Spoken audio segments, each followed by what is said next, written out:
राजनांदगांव से डॉक्टर रमन सिंह विधायक रहे हैं, मुख्यमंत्री भी रहे हैं जी। कयास लगाए जाते पहले भी और पैनल में नाम भी गए। प्रदेश भाजपा अध्यक्ष हैं अभी अरुण साव जी, ये अभी सांसद भी हैं। तखतपुर या लोरमी या बिलासपुर, तीनों में से कोई भी सीट पे इनकी उम्मीदवारी हो सकती है जी। इनका इंटरेस्ट भी है चुनाव लड़ने का? हाँ, इच्छुक भी हैं ये, जैसे और अपने दुर्ग जिले से राष्ट्रीय उपाध्यक्ष हैं जी, राष्ट्रीय नेत्री हैं सरोज पांडे जी, कनुका सिंह है केंद्रीय मंत्री हैं जी, प्रेमनगर से विधायक भी रही, डॉक्टर रमन सिंह के मंत्रिमंडल में महिला बाल विकास मंत्री रही, काफी तेज तर्रार नेत्री हैं, अभी सरगुजा में काफी अच्छा काम भी कर रही हैं जी। तो इनकी भी चर्चा है कि अंबिकापुर जिले के किसी भी सीट से इनका उम्मीदवारी हो सकती है। हालांकि जैसे एमपी में केंद्रीय मंत्री लड़ रहे तो हो सकता है कि मे भी यहाँ पे भी लड़े। ओपी चौधरी IAS रहे, पिछले बार खरसिया से लड़े थे, लेकिन बहुत मेहनत करने के बाद भी उनको सफलता नहीं मिल पाई थी, क्योंकि कांग्रेस की परंपरागत सीट रही। नंद कुमार पटेल जी का वहाँ स्थापित नाम है, झीरम में शहीद हुए थे नंद कुमार पटेल जी। इन सब कारणों से ओपी चौधरी को सफलता नहीं मिली। बड़े गड्ढे को उन्होंने पाटा था, बड़े गड्ढे को पाटा था। ओपी चौधरी के लिए रेड कारपेट बीजेपी बिछा के रखी है, भैया आप जाओ चुनाव लड़ो। और ओपी चौधरी काम भी बहुत अच्छा कर रहे हैं, पार्टी में में लगातार काम कर रहे हैं, की पर्सन है। अगर अरुण साव जी के बाद अगर कोई प्रदेश में भी ओपी चौधरी को एक यूथ आइकॉन के तौर पे देखा जाता है, डिमांडिंग चेहरा है, वो बहुत बड़ा नाम है और अमित शाह के बेहद क्लोज भी हैं, ऐसा बताया जाता है।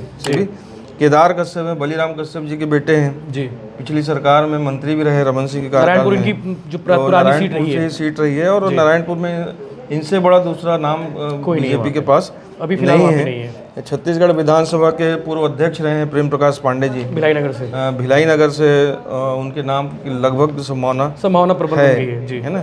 पुन्नूलाल मोहले हैं। एक पार्टी एक और चीज, एक और पांडे जी को लेकर एक और समीकरण बिठा रही कि वैशाली नगर शिफ्ट कर दो, तो वैशाली नगर जब ये फार्मूला भी नहीं हो, क्या लगता है? 2008 में जब प्रशिमन हुआ था जी, इंतजार की घड़ी खत्म होने वाली है। भाजपा दूसरी सूची जारी करने वाली है। सूची कभी भी जारी हो सकती है। माना जा रहा है कि कल देश के प्रधानमंत्री नरेंद्र मोदी 3 अक्टूबर यानी कि कल जो आ रहे हैं बस्तर, और बस्तर से जैसे ही अपना कार्यक्रम कंप्लीट करेंगे, माना जा रहा है कि शाम तक लिस्ट आ सकती है।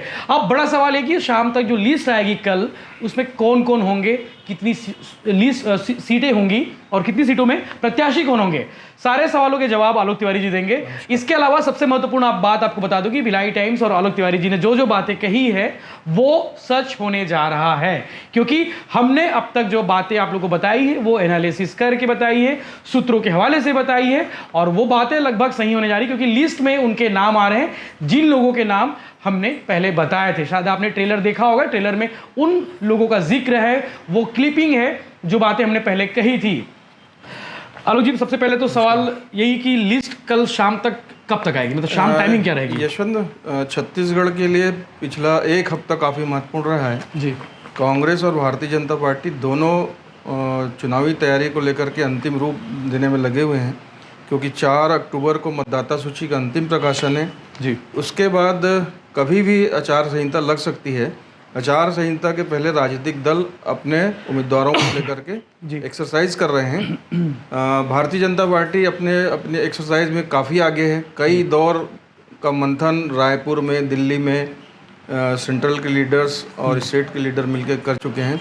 कल रात भी दिल्ली में एक महत्वपूर्ण बैठक हुई, पहले मनसुख लाल जी के यहाँ हुई। जो रात में क्या हुआ बहुत कम लोग जानते कि कल क्या हुआ था रात एक्चुअल में, क्योंकि देर रात को एक रिलीज आई थी। 1 अक्टूबर को लोग अपने छत्तीसगढ़ के जो लोकल नेता हैं, डॉक्टर रमन सिंह, प्रदेश अध्यक्ष अरुण साव जी और नारायण चंदेल जी, ओपी चौधरी, इन लोगों को पहले ही बुला लिया गया था।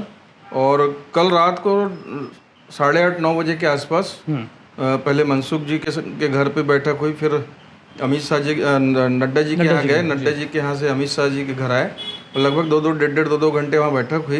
रात को लगभग 10 बजे के आसपास प्रधानमंत्री नरेंद्र मोदी जी खुद उस बैठक में आए, राजनाथ सिंह जी थे जी। तो केंद्रीय चुनाव समिति की वहाँ बैठक हुई और प्रत्येक विधानसभा वार जो है उम्मीदवारों को लेकर के जी प्रेजेंटेशन एक तरीके से हुआ वहाँ पर, वीडियो और वहाँ कोई पैनल पे बात नहीं हुई यशवंत। जो जितनी बातें रिपोर्ट जो तैयार हुई थी जी, मैंने पहले ही आपको बताया था कि 4 राउंड का सर्वे भाजपा ने अपने स्तर पे कराया था, है ना, सेंट्रल की एजेंसी की थी। और पार्टी की अलग एजेंसियां सर्वे की थी। जी। उस रिपोर्ट के आधार पे, लोकल फीडबैक के आधार पे सिंगल नाम अमित शाह जी, नड्डा जी और मनसुख लाल जी, ओम माथुर जी, अजय जामवाल जी, डॉक्टर रमन सिंह, अरुण साव, इन लोगों की जो मीटिंग हुई थी जी। उसमें तैयार हो गया था और उनका प्रेजेंटेशन मोदी जी के सामने देना था। ये भी बताया क्या बता रहे कि क्यों चुनाव जीत सकते हैं, कैसे चुनाव जीत सकते हैं, सारी क्यों चीज एक एक टिकट दे रहे हैं। एक एक चीज देखिए, जो अभी टिकट मेरा ख्याल है कल आपने पूछा बता रहा हूँ, 3 अक्टूबर को मोदी जी की सभा है जगदलपुर में, बड़ी सभा है जी। और जैसे ही मोदी जी दिल्ली के लिए उड़ेंगे, जी। हो सकता है कि दिल्ली से वो लिस्ट भी कल रिलीज हो शाम जाए। तक जारी जी। हो जाए, ये ऐसा हमारा अनुमान है। जी। तो लिस्ट जारी होगी। इस लिस्ट में खासियत ये है यशवंत जी। कि इसमें सांसद भी चुनाव लड़ रहे हैं, जी। केंद्रीय मंत्री भी हैं, वो भी चुनाव लड़ेंगी जी। और तमाम पुराने और बड़े नेताओं को भी एक बार फिर अवसर दिया जा रहा है और नए लोगों को भी अवसर दिया गया है। जी। 21 सीट पहले जो डिक्लेयर की गई थी उसमें भी महिलाओं को स्थान दिया गया था और इस सीट अभी जो सीटें कल जो डिक्लेयर संभावित होने वाली है उसमें भी महिलाओं को बराबर कितनी सीटें आएंगी कल की उसमें लिस्ट में? लगभग 30 से 35 सीटें डिक्लेयर हो जाएंगी जी। और जो शेष सीटें हैं वो आचार संहिता लगने के बाद कभी भी आ सकती है। भारतीय जनता पार्टी की लगभग पूरी तैयारी हो चुकी है। जी। कल लगभग 60 सीटों पे जी प्रत्याशी नजर आ जाएंगे। प्रत्याशियों पे चर्चा तो पूरे 90 विधानसभा पे हुई, 21 को छोड़ करके। जी जी जी। तो कल जो है उम्मीदवारों का लगभग मामला पूरा तय हो चुका है। जी। अब उसमें कोई विचार की गुंजाइश नहीं है।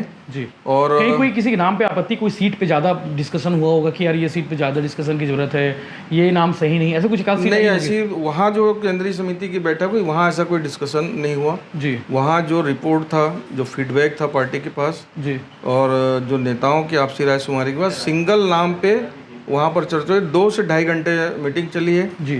रात को 1-1:15 बजे के आसपास मीटिंग समाप्त हो गई थी जी।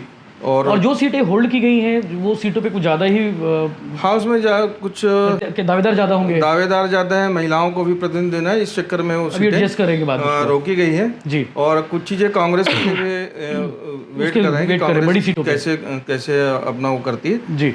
तो ज़्यादा देर नहीं करते, सीधे मुद्दे पे आते हैं कि कौन सीट से कौन हो सकते हैं उम्मीदवार हो सकते हैं। राजनांदगांव के लोगों की शुरुआत पहले अपन खत्म करें जी।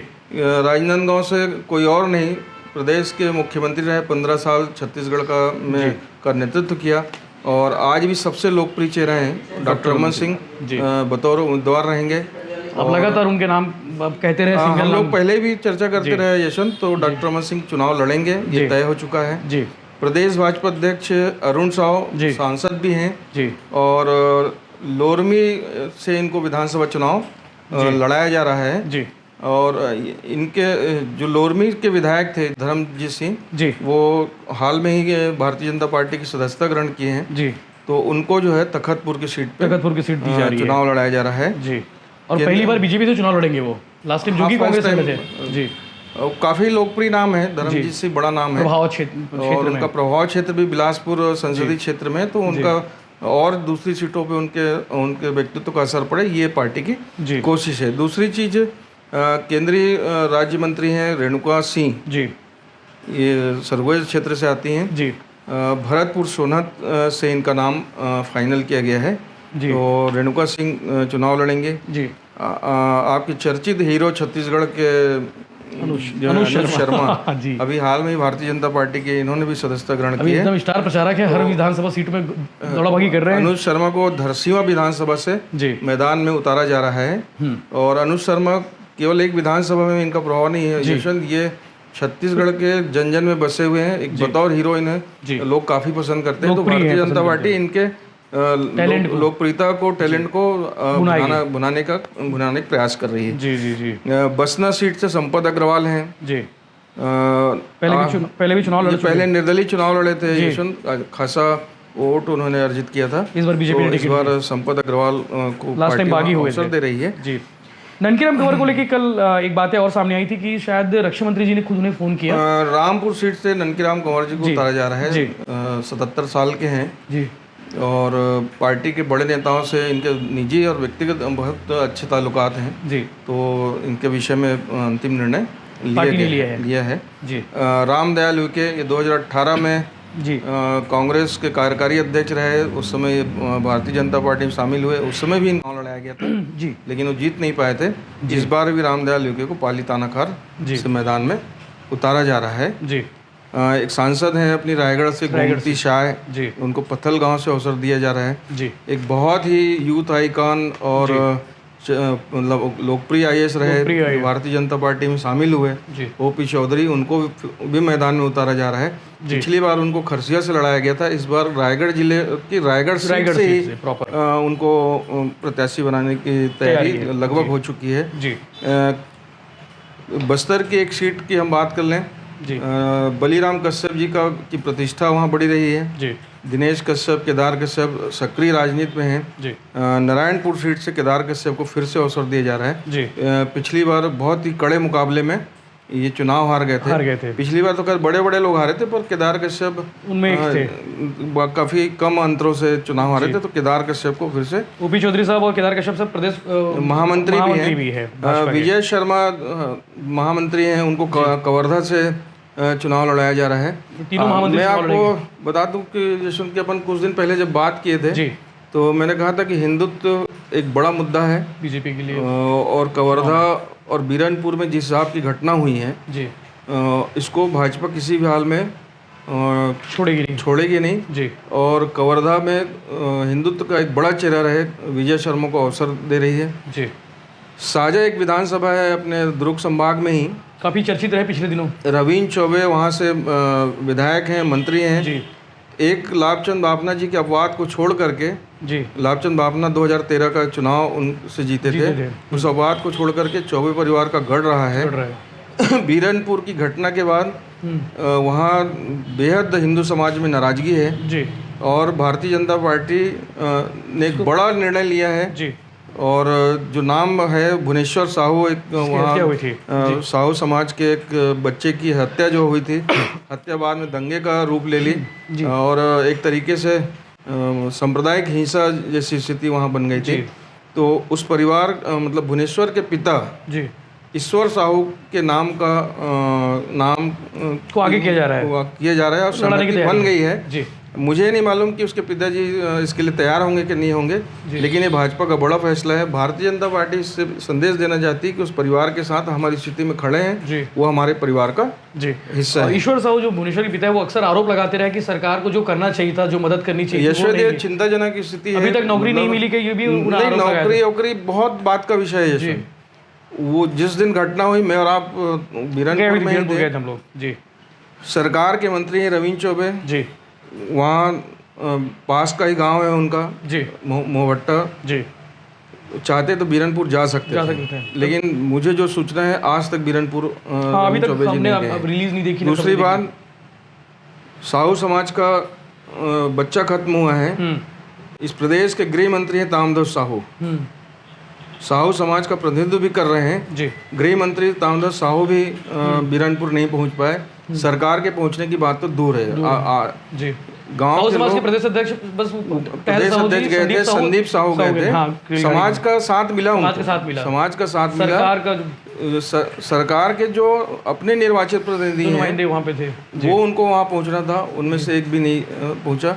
इस बात की तकलीफ वहाँ के लोगों को आज भी है। बाद में कैबिनेट से ये पारित किए गए कि उनको नौकरी मिल जाए, मुआवजा मिल जाए, ये सब मरहम का काम ही करेगी यशवंत। लेकिन जो तकलीफ, जो पीड़ा तत्काल उस समय हुई थी, उसका इलाज न इन मंत्रियों के पास नहीं था, इसलिए ईश्वर साहू को आगे किया जा रहा है। ये नाराजगी आज भी उस साझा विधानसभा में है और इसका परिणाम गंभीर आएगा जी जी जी।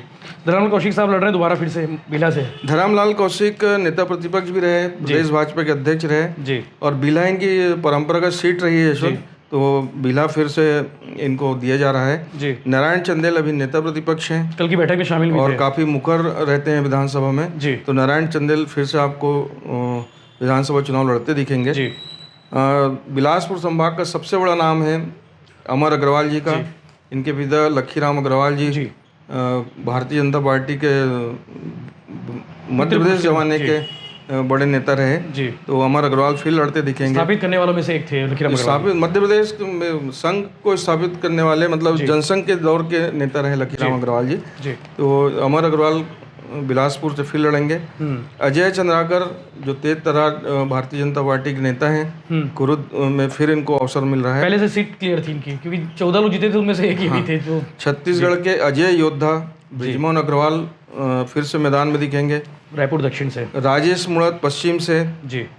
पुरेन मिश्रा रायपुर उत्तर से इनको मौका दिया जा रहा है। अभी सीट फंसने वाली बात तो नहीं रायपुर उत्तर को लेकर? कुछ ये थोड़ा सा सामने आ रही है, मुझे भी डाउट है यशवंत इसमें, क्योंकि कई और नाम सामने आ रहे हैं। यहाँ पे श्रीचंद्र सुंदरानी जी भी रहे। ठीक है, यहाँ कुछ निर्णय चेंज होने के आसार हैं। लेकिन मोती साहू रायपुर ग्रामीण से हैं, जो पहले लास्ट ईयर पाटन से लड़े थे।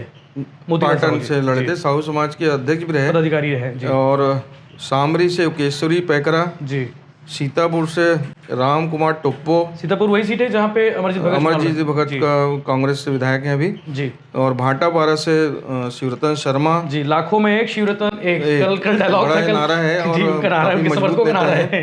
चंद्रपुर से संगीयोगिता जुदेव परिवार से है। ये पिछला चुनाव भी लड़ी थी जी, और इनके जो पति थे युद्धवीर सिंह जुदेव, वहाँ से विधायक भी रहे जी। कोटा से भी प्रबल प्रताप सिंह का नाम आगे किया गया है जी। महासमुंद से योगेश्वर सिन्हा जी, ये नया चेहरा नजर आ रहा है। कटघोरा से प्रेम पटेल जी। और आरंग सबसे चर्चित सीट रहेगी यशवंत, शिव डहरिया के खिलाफ जी। समाज के ही एक गुरुजी हैं जी, बाल साहब खुशवंत साहब, उनके लड़के हैं, उनको मैदान में उतारने की तैयारी भारतीय जनता पार्टी ने किया है। रायमुनि भगत जी है जशपुर से, तो जशपुर से रायमुनि भगत जी। बैकुंठपुर से पुराने नेता हैं भैयालाल रजवाड़े, पहले मंत्री रहे हैं। बलौदाबाजार से टंकराम वर्मा की नाम पर सहमति है जी। और शक्ति से डॉक्टर खिलावन साहू जी। संतोष लहरे पामगढ़ से जी। कृष्णकांत चंद्रा जयपुर से जी। मस्तूरी से एक नाम छूट गया था, मस्तूरी से कृष्ण कुमार बांधी, डॉक्टर कृष्ण कुमार बांधी जो भी विधायक है। और अपने दुर्ग संभाग की चर्चा करेंगे तो लिस्ट अधूरी रह जाएगी जी जी। और सबसे लोगों को जो इंतजार, मुझे लगता है कि हमारे अधिकांश यूजर दुर्ग संभाग वाले हैं, वो इंतजार कर रहे हैं। आपके यूजर, भिलाई टाइम्स के यूजर तो विदेश और देश भर में बैठे हैं, ये अलग मसला है। लेकिन क्योंकि दुर्ग में बैठ के बात करें, इसलिए दुर्ग की चर्चा विस्तार से की जाए आवश्यक है जी। दुर्ग संभाग में सबसे बड़ी खबर ये है यशवंत की, यहाँ की सबसे बड़ी नेता डॉक्टर सरोज पांडे जी, अभी राज्यसभा की मेंबर हैं, राष्ट्रीय उपाध्यक्ष हैं जी। इस बार आपको चुनाव लड़ते नहीं देखेंगे, बल्कि वो स्टार प्रचारक के तौर पर पूरे प्रदेश में उनकी भूमिका होगी जी। लेकिन वो अक्सर ये बात कही है कि मैं एक सीट पे क्यों लड़ूंगी, मैं 90 सीटों पे लड़ूंगी। तो ये कहीं ना कहीं मैसेज था उस समय भी मैसेज था। और राज्यसभा की मेंबर है, उनका समय भी बचा है जी। राज्यसभा में भारतीय जनता पार्टी गिनती में भी कमी है, गिनती में भी कम है, सीट कम हो जाएगी, एक सीट रिस्क उठाने के लिए पार्टी तैयार नहीं है, पहली चीज। दूसरा, सरोज पांडे एक महिला चेहरे के तौर पे जी बाकी सीटों पे ज़्यादा प्रभावशाली रहेंगे जी। सब चुनाव लड़ेंगे तो प्रचार कौन करेगा, तो प्रचार के लिए भी एक आध जरूरी है। तो राष्ट्रीय पदाधिकारी, और मैं हमेशा कहता आया हूँ कि यशवंत की सरोज पांडे जी के विषय में कोई भी निर्णय पार्टी का हाई लेवल करेगा जी। सरोज पांडे जी पार्टी के निर्देश पे काम करने वाले कार्यकर्ताओं में से है, नेताओं में से है जी। तो मैं आपको बता दूँ, भिलाई विधानसभा की सबसे चर्चित सीट है वैशाली नगर, और जिस पे फैसला जल्दी हो गया है, लगभग हो गया है, हो ही नहीं गया, तय है लगभग। और ये विद्यारतन भसीन जी की सीट रही है जी। भसीन जी काफ़ी लोकप्रिय नेता थे जी, उनका स्वर्गवास इसी साल हुआ जी। तो इस सीट पर 5 बार के पार्षद और नेता प्रतिपक्ष रहे भिलाई नगर निगम के, क्योंकि इनके नाम की चर्चा तो मुझे लगता है कि सेन के नाम पर सहमति बन गई है, औपचारिक घोषणा कल हो जाएगी जी। रिकेश के विषय में यशवंत बता दूं कि बहुत ही संघर्षशील रहा है, मतलब इसका जीवन का शुरुआती है कि धर्म कांटे में काम किया, पूनी बेच के अपने परिवार को चलाया जी, पार्षद बना और लगातार संघर्ष करके इस मुकाम पे पहुंचा है। उसके नाम की चर्चा मात्र से वैशाली नगर में उत्साह जैसी स्थिति है। बाकी सीटों पे भी चर्चा हो रही है कि यार कांग्रेस का प्रत्याशी कौन होगा, सामने कौन आएगा, ये अभी तय नहीं है जी। लेकिन रिकेश सेन की लोकप्रियता जी का अंदाजा इसी से लगा लीजिए कि आप किसी भी पान ठेले चले जाइए, होटल चले जाइए, रास्ते में जानते चले हैं। जाइए, रिकेश सेन की चर्चा जी। पूरे शहर में है और ये उसकी लोकप्रियता का परिणाम जी। है। चुनाव परिणाम क्या आएगा ये दिसंबर में हम देखेंगे, लेकिन रिकेश सेन के नाम की चर्चा शुरू हो गई और जिस नाम की चर्चा शुरू हो जाए उसका अंजाम बहुत अच्छा भी होता है कहीं ना और कहीं। भिलाई नगर से कद्दावर नेता हैं प्रेम प्रकाश पांडे जी। जी, फाइनल तो आप फिर से पहली आपको पहली मैदान में क्लियर कर चुके थे आप। जी दिखेंगे। मैं हर बार आपसे बोला कि भिलाई में कोई विचार किसी और नाम पे होना नहीं है। जी पांडे जी पांडे जी पे अंतिम सहमति बनेगी और ये चुनाव लड़ेंगे। पार्टी के पास देवेंद्र यादव को टक्कर देने के लिए इनसे बड़ा नाम दूसरा जी कोई अभी फिलहाल था अभी नहीं नहीं। है। जी दुर्ग शहर में गजेंद्र यादव हैं। गजेंद्र यादव बिसराराम यादव जी के पुत्र हैं। जी छत्तीसगढ़ के सर संचालक रहे। जी तो संघ परिवार से टिकट गई है। जी गजेंद्र यादव स्काउट के भी कमिश्नर रहे रहे छत्तीसगढ़ के, और स्काउट के समय उन्होंने अच्छा काम किया था जी और पार्टी में काफ़ी सक्रिय रहे। तो गजेंद्र यादव को दुर्ग शहर से जी टिकट दिया जाना लगभग राजनांदगांव तय की है। चर्चित सीट है डोंगरगांव। गजेंद्र यादव के विषय में और बता दो ये हेमचंद यादव जी के बाद पार्टी नया चेहरा खोज रही थी वहाँ पर, जो पिछड़े वर्ग से भी हो और शहर को अच्छा नेतृत्व दे सके पार्टी में। जी तो गजेंद्र यादव के रूप में खोज समाप्त होती दिख रही है। और युवा है, मतलब ज्यादा यूथ है और बहुत ही व्यवहारिक है। व्यवहारिक है। आपको अच्छा चुनाव देखने को मिलेगा दुर्ग शहर में। मुकाबला वोरा जी से ही होगा। अरुण वोरा से ही मुकाबला होना है। क्लियर है। और डोंगर गांव से भी अपन लोग बहुत पहले इस सीट पे चर्चा किए थी जब खैरागढ़ का उपचुनाव हुआ था जी और वहाँ कांग्रेस की जीत हुई थी। तो उस एनालिसिस में मैंने कहा था कि आने वाले विधानसभा चुनाव में विक्रांत सिंह खैरागढ़ और डोंगर गांव से भरत वर्मा, जातिगत समीकरण को एडजस्ट करने के लिए भरत वर्मा को टिकट मिलेगी। और इस लिस्ट में डोंगर गांव से भरत वर्मा का नाम आप काफी शामिल है। एक साल पहले इस चीज को बोल चुके हैं। 14 महीने पहले मैंने आपसे कहा था। बिल्कुल। और भरत वर्मा जिला पंचायत राजनांदगांव के अध्यक्ष रहे, जिला भाजपा के अध्यक्ष रहे और अभी पिछड़ा वर्ग प्रकोष्ठ के जो भाजपा के उसके प्रदेश अध्यक्ष हैं भरत वर्मा। तो ओबीसी प्रकोष्ठ से दो नाम लगभग दो नाम है, रिकेश सेन का है और दूसरा भरत वर्मा और बाद में हो सकते हैं कुछ नाम और भी आगे आ सकता है। प्रदेश बॉडी के दो बड़े नाम है। कवर्धा आपको बता दिया विजय शर्मा जी का। विजय शर्मा जी पंडरिया विशेश्वर पटेल हैं, ये भी संघ की टिकट है यशवंत जी। ये गौ सेवा आयोग के रमन सिंह के समय अध्यक्ष रहे जी। और गुंडरदेश से पूर्व विधायक बीरेन्द्र साहू को जी फिर से मैदान में उतारने की तैयारी हो रही है। जी। अपनी विधानसभा है अहिवारा जी है ना, वहाँ से पद्मश्री हैं उषा वार्ले। ये उसी दिन लगभग तय हो गया था कि जब वो बीजेपी शामिल हुई थी दिख रही है। और अमित शाह जी आए थे। वहाँ डोमनलाल कोरसेवाड़ा का नाम भी बड़ी चर्चा में था यशवंत जी। तो कल देखने वाली बात है कि दोनों में से किसी एक का नाम जी से क्या होगा। दुर्ग ग्रामीण से कुर्मी समाज के बड़े चेहरे के रूप में ललित चंद्राकर को मैदान में उतारा गया है जी। ये तामधस साहू से टक्कर लेंगे जी और संगठन में काफी लंबे समय से काम कर रहे हैं। गुंडरदेही जब विधानसभा हुआ करती थी, खेरता हुआ करता था, उस समय भी ललित चंद्राकर का नाम दावेदारों में था, लेकिन अवसर नहीं मिल पाया था। पार्टी ने इन्हें इस बार दुर्ग ग्रामीण से देने जा रही है, मैदान में उतारा है। सांसद जी के विजय बघेल जी के बहुत करीब हैं जी, संगठन के महामंत्री हैं अभी जी और काफी दिनों से पार्टी में लगे हुए हैं। बड़े किसानों में भी इनकी गिनती होती है जी। तो और कुर्मी समाज में भी इनकी काफी प्रतिष्ठा है। तो पार्टी जातिगत के साथ साथ किसानों को भी सारे समीकरणों को देखते हुए उनको मैदान में उतारी है जी। बालोद से राकेश यादव काफी पुराना नाम है जी, ये नगर पालिका के अध्यक्ष भी रहे जी। तो राकेश यादव को नाम लगभग तय है जी। साझा बताई दिया हूँ मैं। बिमेतरा राहुल टिकरिया युवा नेता ये जिला पंचायत के सदस्य हैं, अच्छे ऊर्जावान हैं, इनको भी अवसर दिया गया है। नवागढ़ से दयाल दास बघेल जो पूर्व मंत्री रहे हैं, उनको भी चुनाव मैदान में उतारने की तैयारी की जा रही है। एक सीट है डोंगरगढ़ जी, पूर्व विधायक रहे हैं, भिलाई स्टील प्लांट के कर्मचारी रहे हैं जी, विनोद खांडेकर जी, इनके नाम पर भी लगभग सहमति बन गई है। तो इस तरीके से लगभग 50 नाम कल जी पार्टी में सहमति हो चुकी है जी। कल दूसरी लिस्ट आएगी जी, उसमें देखना कि कितने सारे लोगों को मौका मिलता है जी। वैसे कई लिस्टों 2-3-4 लिस्ट में पार्टी अपने नामों की घोषणा करेगी। अभी टीएस देव के खिलाफ चुनाव कौन लड़ेंगे अभी ये तय नहीं हुआ है, वो सीट को छोड़ के रखे हैं वहाँ पे। टीएस देव को भारतीय जनता पार्टी संदेहास्पद बनाना चाहती है, ऐसा लगता है। हाँ, इससे क्योंकि नरेंद्र मोदी की सभा में मैं पूरा भाषण सुना कि नरेंद्र मोदी जी की सभा में टीएस बाबा ने भाषण दिया। उन्होंने जो देश में संवैधानिक व्यवस्था है उसकी चर्चा की जी। उसको जोड़ दिया गया कि टीएस बाबा नरेंद्र मोदी जी की तारीफ कर दी है। हाँ, कल टीएस बाबा ने भी इस पे बयान दिया है। ठीक है कि भाई वो मंच अलग था, ये मंच अलग भाषण को आप सुनिए। वो भाई प्रधानमंत्री के मंच में उप मुख्यमंत्री अगर भाषण कर रहा है तो मुख्यमंत्री की निंदा थोड़ी ना करेगा जी, तारीफ ही करेंगे, तारीफ ही करेगा। जो अच्छी बात करेगा, कुछ मांग होगी वो रखेगा जी। तो बाबा ने वही किया है ना, उसको तारीफ से जोड़ दिए। कांग्रेस के लोग भी चाहते हैं कि बाबा संदेशपद हो जाएं और भाजपा के लोग तो इस प्रयास में लगे हुए हैं जी। अंबिकापुर में अभी किसी प्रकार का नाम वहाँ तय नहीं हुआ है, नहीं किया, चुनाव लड़ते रहे, 2 बार से हारे। हाँ, 2 बार चुनाव हारे हैं वो, लेकिन वहाँ आप प्रत्याशियों की कमी नहीं है भाजपा के पास जी।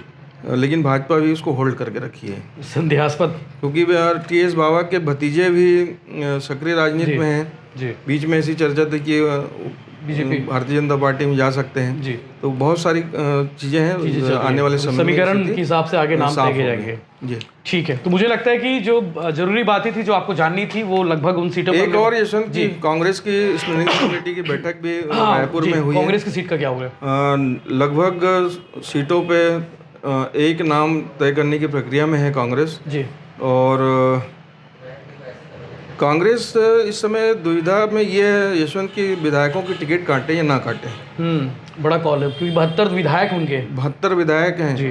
तो 72 में कितने विधायकों की टिकट काटनी है, 72 को 72 दे नहीं सकते, कि इनकी सीट चेंज करनी है, ये सब कांग्रेस के लिए बहुत मशक्कत वाला काम है जी। तो वो अंतिम रूप में है जी। मेरा ख्याल है कि आचार संहिता लगने के बाद कांग्रेस अपनी पहली लिस्ट, मतलब अभी 10-5 दिन अभी गुंजाइश दिखती नहीं है कि बिल्कुल अभी मंथन ही चलेगा, बातें होगी, चर्चाएं होंगी, केवल चर्चा हो रही है जी। स्क्रीनिंग कमेटी में बीजेपी आगे निकल गई। इसके बाद केंद्रीय चुनाव समिति में चीजें जाएगी, वहाँ भी जी है ना, तब फैसला होना है। प्रत्याशी चयन को लेकर बीजेपी आगे निकल गई, प्रत्याशी चयन को लेकर के और चुनावी तैयारी को लेकर के भारतीय जनता पार्टी आगे संगठनात्मक लिहाज से काफी निकल दिख रही है। ठीक है, तो मुझे लगता है कि सारी विषयों पर बातें हो गई हैं। सीटों के नाम जानने जरूरी थे, सीटों में कौन है वो प्रत्याशी हो सकते हैं उस पर हमने बातें कर ली। तो लगभग आपको क्या लगता है उन प्रत्याशियों के नाम को लेकर, संभावित प्रत्याशियों के नाम को लेकर आप कमेंट करके जरूर बताइए। हमारी बातचीत कैसे लगी ये भी बताइए, और आगे जो भी अपडेट होगा हम आपको बताते रहेंगे ताकि आप अपडेट रहे और बाकी लोग के बीच में आप सबसे ज़्यादा अपडेट नजर आए। तो इस तरह के बाकी अपडेट्स के लिए बने रहिए के साथ में, चैनल को सब्सक्राइब कर लीजिए। आगे आपको बहुत सारा अपडेट्स मिलेंगे। धन्यवाद।